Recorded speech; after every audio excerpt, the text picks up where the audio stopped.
Ronnie James here after a 44-22 to win the men's 400-meter dash. Stacked field today for you. Talk us a little bit through the end of the race. I think the field was great, very competitive. I think it's a world championship caliber field. And I just try to run, try to come out here and try my best. I knew that coming into the race I had to run something close to my season best because it's such a talented field. So I'm happy that I did that. I'm happy with the time, I'm happy with the overall performances. The crowd is fantastic, and I'm just happy to be here at Joe Greeley. All right, and the 44-22, how's that ranked as far as fitness this time of year for you, or where's that as far as a benchmark gauging where you go from? It shows that I'm in great shape. It shows that the hard work I've been doing this season has been paying off.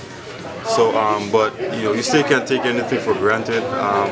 Later down the season, great performances are not guaranteed. I have to go back and train as hard as I just started off, and just try to be diligent in everything I do and try to take it seriously.